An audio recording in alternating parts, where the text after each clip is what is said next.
and welcome to the Hybrid School Builders Podcast. I am your host, Rebecca Foley, and I am so glad you are joining me today. I am a fellow grassroots founder who is hoping to make your journey toward founding a sustainable hybrid school a little bit easier.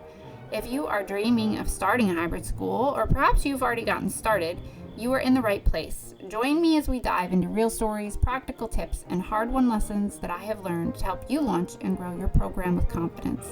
Remember, building a hybrid school is not just about creating a business or creating jobs. It's not even about just serving the children who attend the program. It's literally about reshaping the landscape of education, and we can do that one community, one entrepreneur, and one program at a time.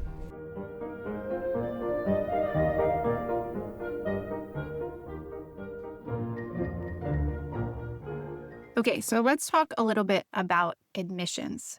Now, by that word, I mean the process of finding students, bringing them in, possibly selecting them, gathering their information, organizing their information, setting up tuition, and all of that. So I just wanted to talk about some of the basic things to think about when you're setting up how you're going to bring in students and what you need to think about.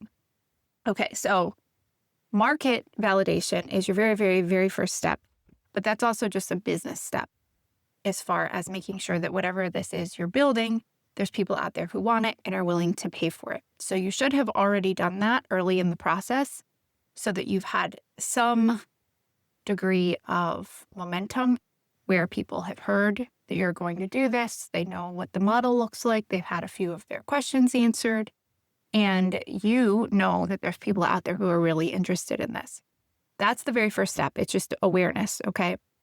And then we talked in some other episodes about other ways to bring in awareness. You know, you could use social media. You can use brochures. You can use word of mouth. You can do a radio ad. You can pay for a newspaper ad if it's a paid ad, or you can do a non-paid ad, call your local newspaper and ask them to write a story about you. There are several ways where you could just bring awareness. Nowadays, social media seems to be that new newspaper in the sense that you can post and then people can share it.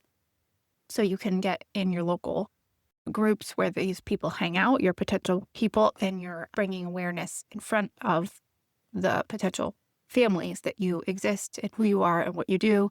And you're also building trust to a degree by keeping them up to date and being professional and communicating what your program is going to look like, having informational meetings so that they can meet you, possibly curriculum samples and all of that kind of thing. So you're doing that for several months as you're getting your infrastructure set up as far as your facility and your paperwork and your systems and all of that.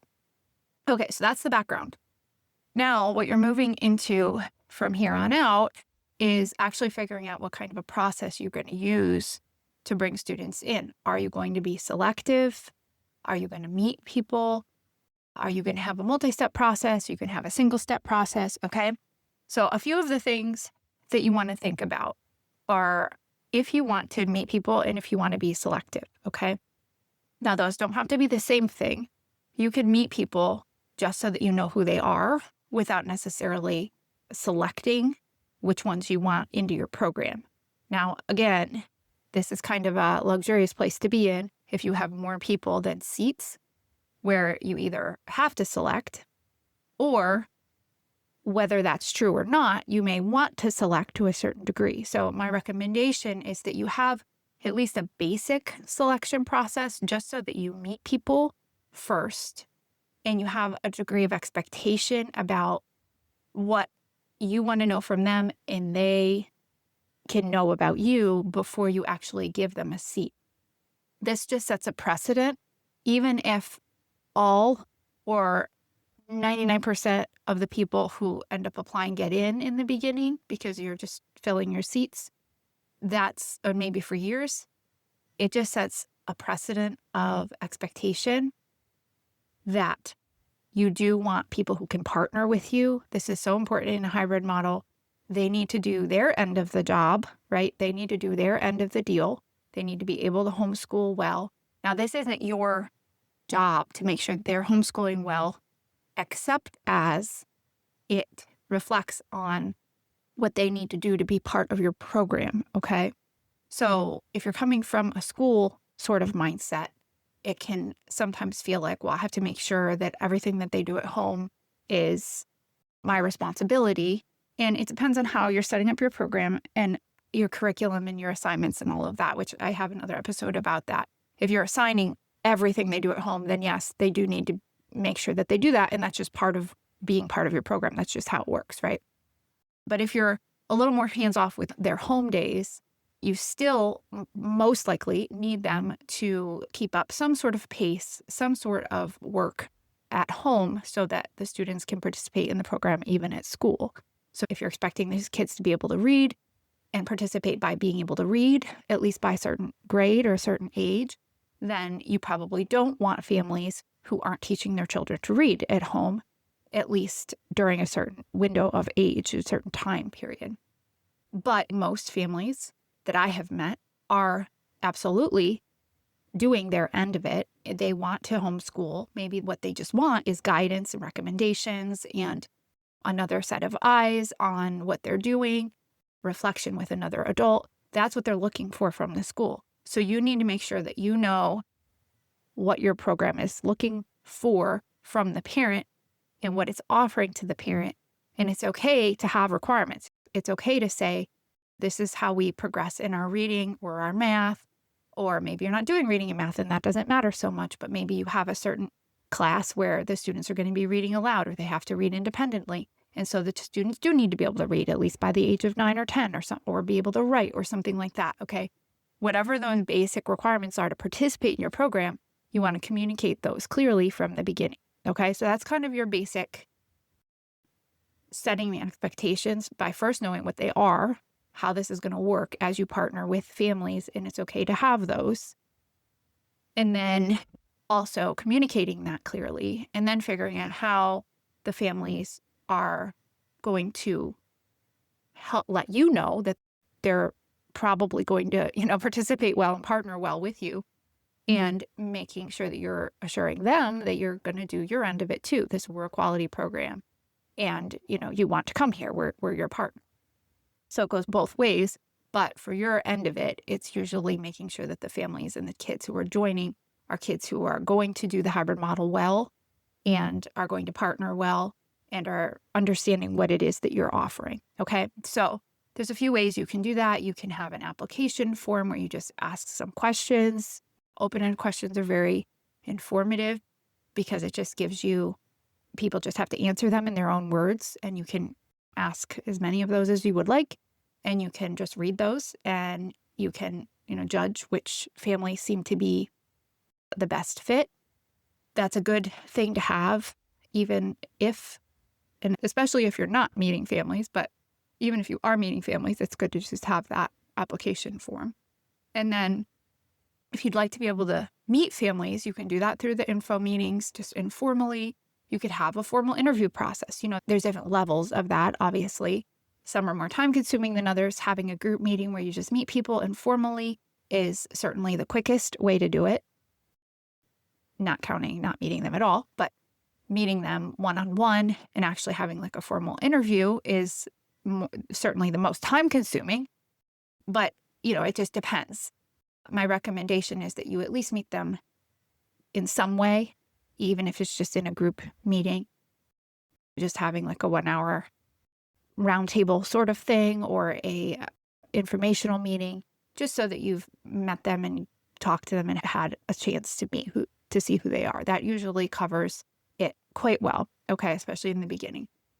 And then later on, as you have your program actually running, you can modify the way you do things in a way that's not taking a lot of time. If you have people coming in for individual tours while you're trying to run a program, and especially if you end up fairly popular, that can take a ton of time, and it's probably not the best use of your time unless you have someone who, maybe wants to do that, or you have a volunteer or something like that, or, whatever. It can be very time consuming. So you don't want to prioritize things that are very time consuming to the expense of other things, or end up working all these extra hours when you can just do it in a couple of group meetings or whatever.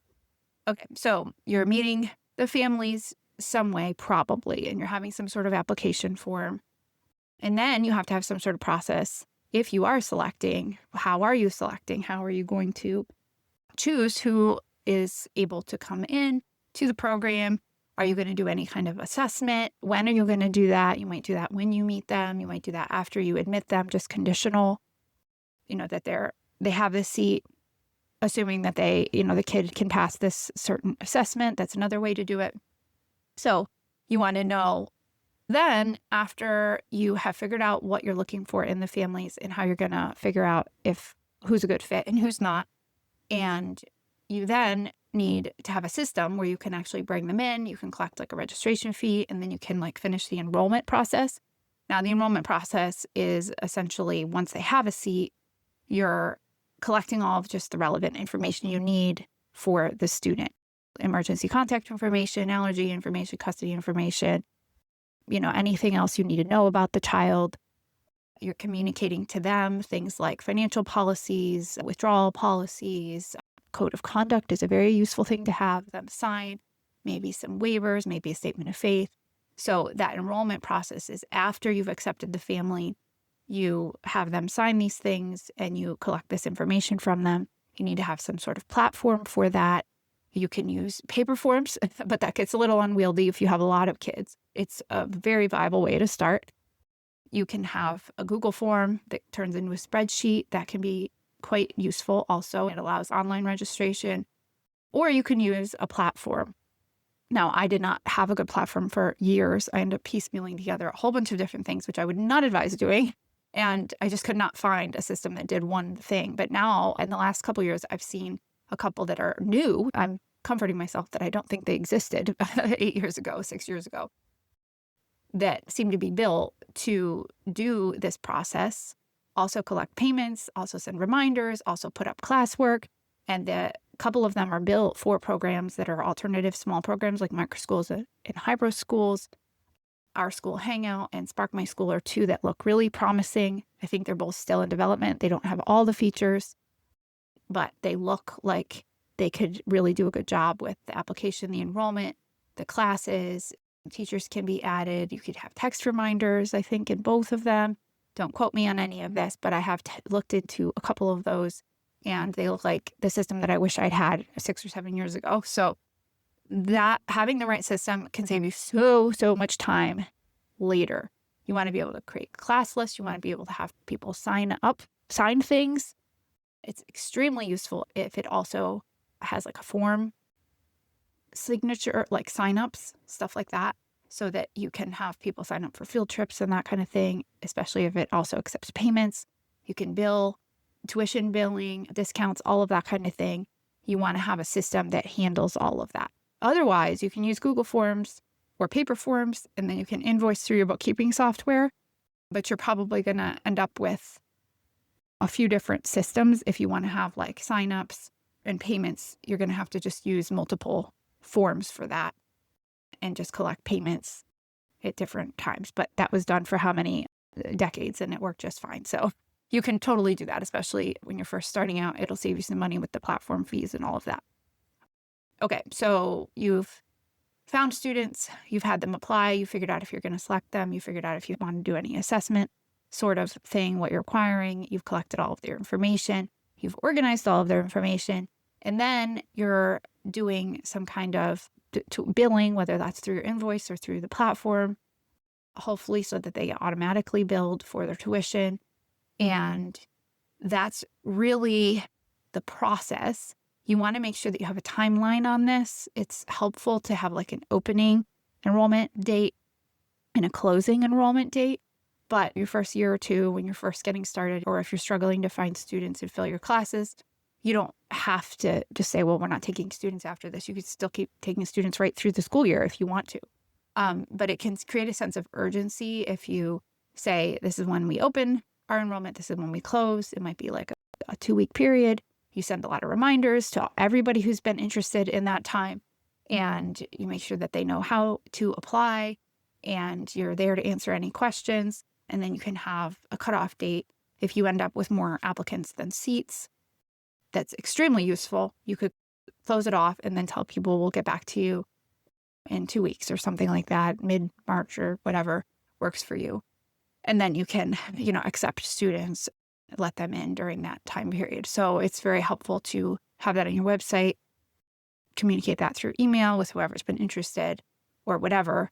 And that way you're creating a sense of urgency, and you're also just being organized with a window of time that you're bringing students in and accepting them and then collecting their information. And then as you go into the beginning of your school year, you'll be organizing that information, making sure it gets to the right people.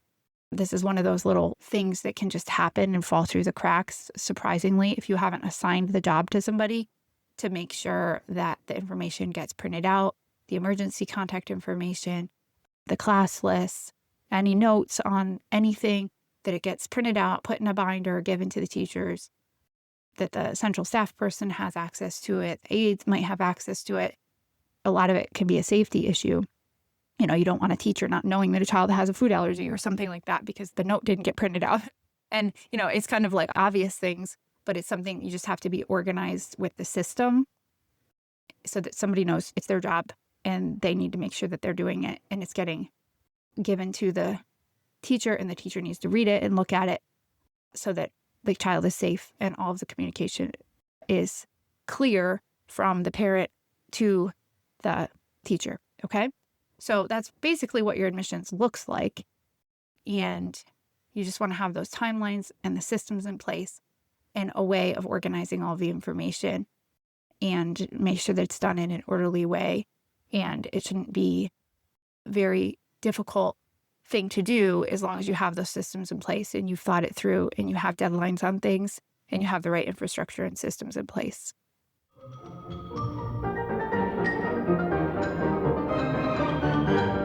Thanks so much for listening today. Don't forget to subscribe and make sure you check out the resources I am developing at startahybridschool.com. Send me an email anytime. I would love to hear from you. Until next time.